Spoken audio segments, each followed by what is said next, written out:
Thank you. With everything that's happening in our country right now, a viral pandemic that's taken the lives of countless, an epidemic of racist police brutality that targets Black Americans, with everything going on, it might have been easy to forget that this year is a census year.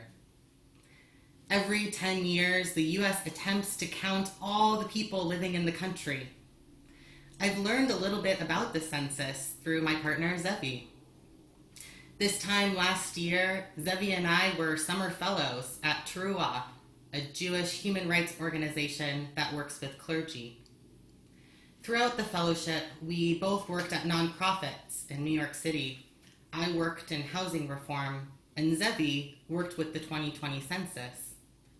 I learned just how important it is that everyone participate in the census. So here's how it works. The government uses the census data to distribute funding for schools, hospitals, roads, and social services.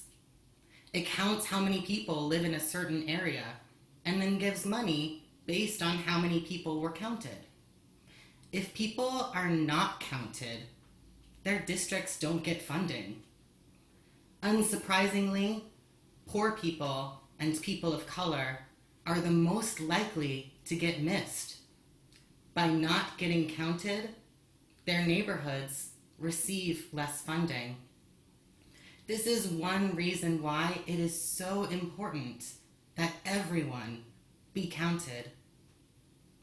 So then when our census came, there was no question that we were going to fill it out. But when we opened it, we weren't exactly sure how to fill it out.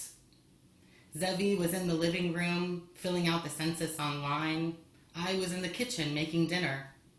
Ze'evi called out to me, "Are we a same-sex couple?"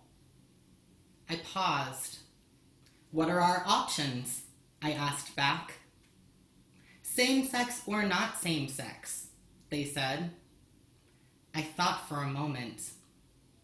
Ze'evi was asking for the same reason why I didn't know how to answer.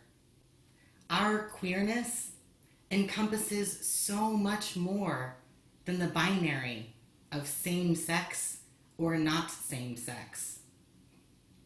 We had heard that this census counts LGBTQ people. We wanted to be counted. "Sure," I told Ze'evi, "put same-sex. After all, we are both non-binary." "Okay," Ze'evi said, and they did. But there was a problem. It had asked us what our genders were according to the federal government. The federal government doesn't recognize non-binary gender. "It won't let us," Ze'evi said. "What do you mean it won't let us?" I yelled back.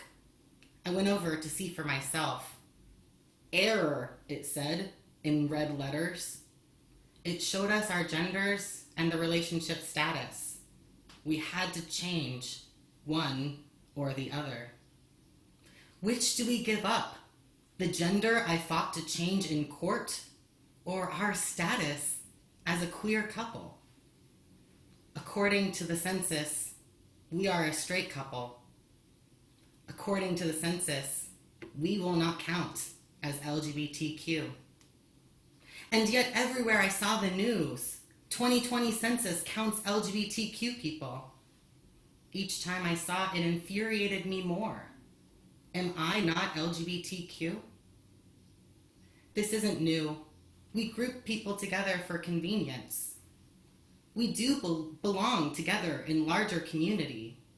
Lesbian, gay, bisexual, transgender, and queer people have shared experience of living on the margins of society. We know what it's like to disappoint our parents, to confuse strangers, to have to explain our identities, to fear for our safety. But when I see LGBTQ used to mean homosexual and to only mean homosexual, I am distinctly reminded that I am not the one being counted. Every time I see LGBTQ and gay used interchangeably, I feel myself sink lower and lower into invisibility. Am I not LGBTQ? Despite representing 2 letters of the acronym, as a bisexual trans person, I often feel like I'm not included in the LGBTQ community.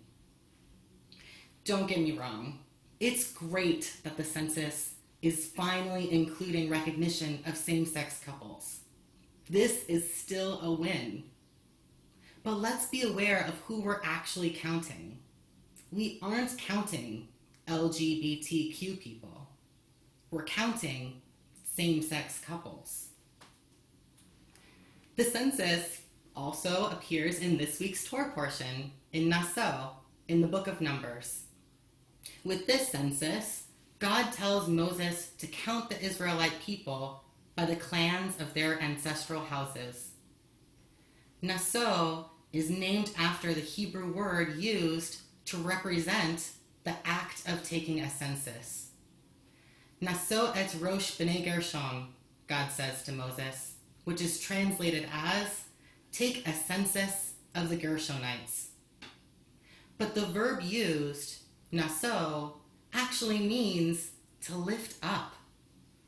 Out of all of the words to use to mean to take a census, why this one?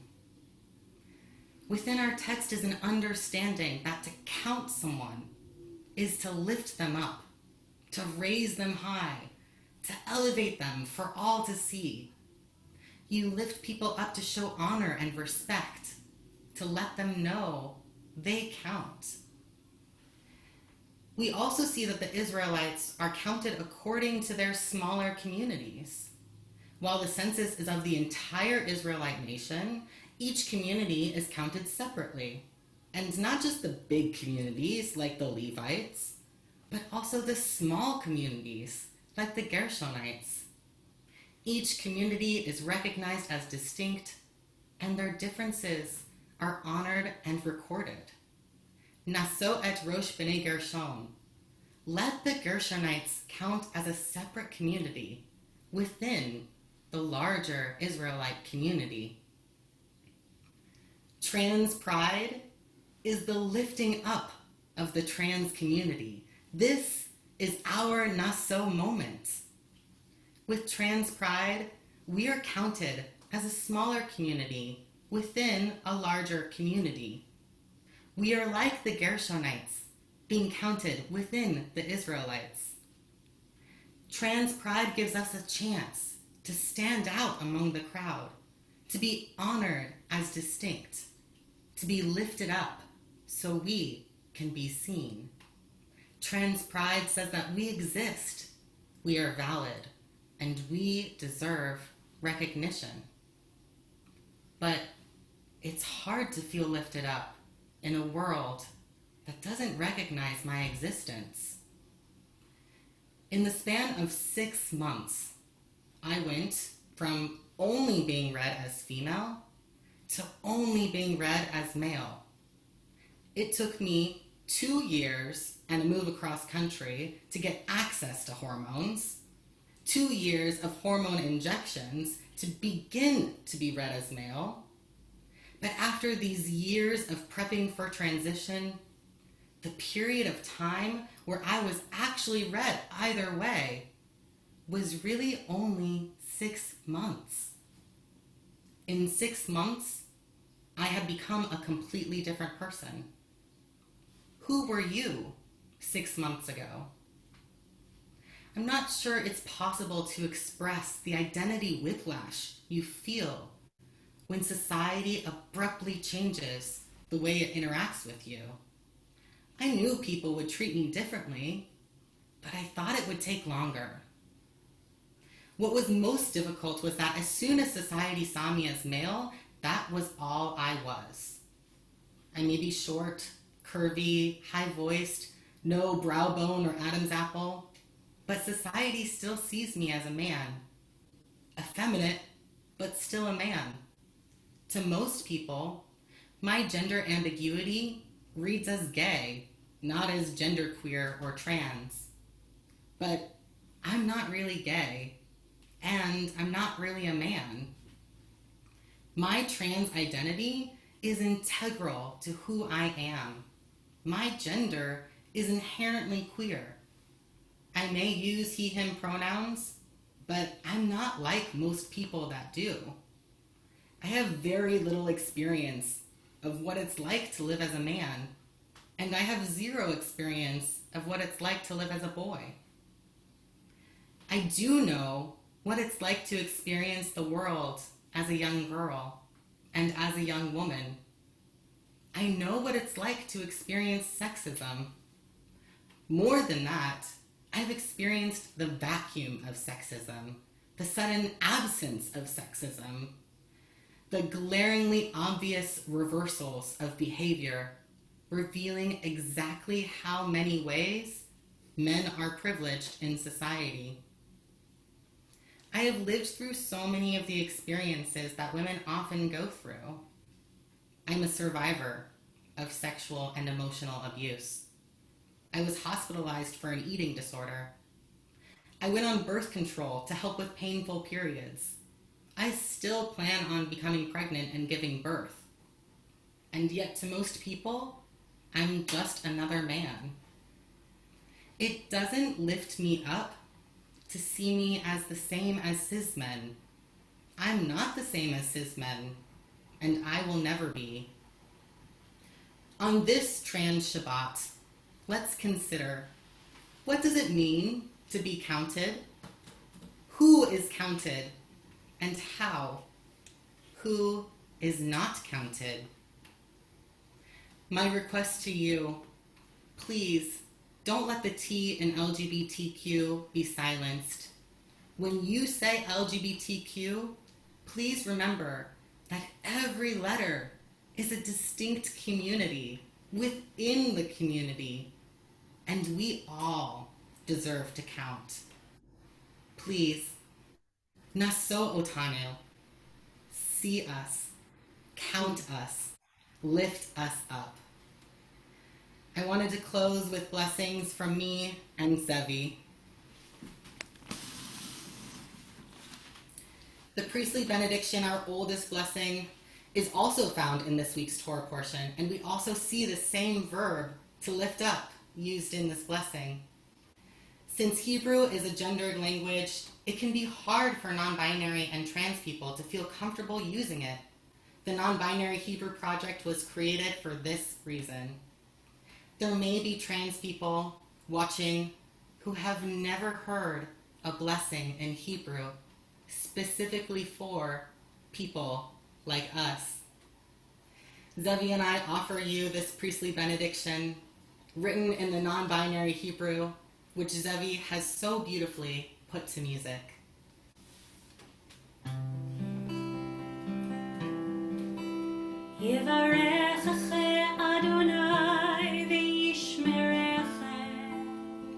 May Adonai bless you and keep you.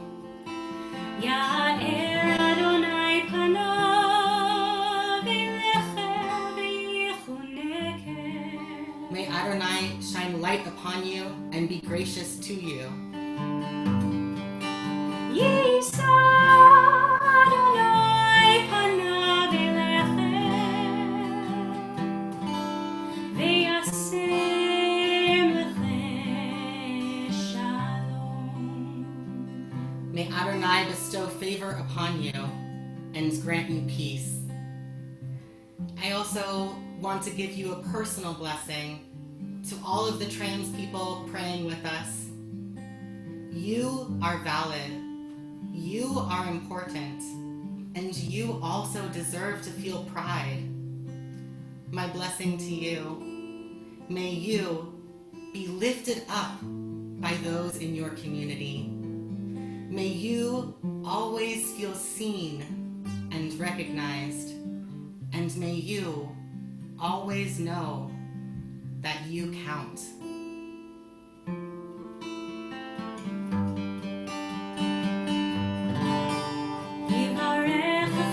Adonai v'yishmerechem.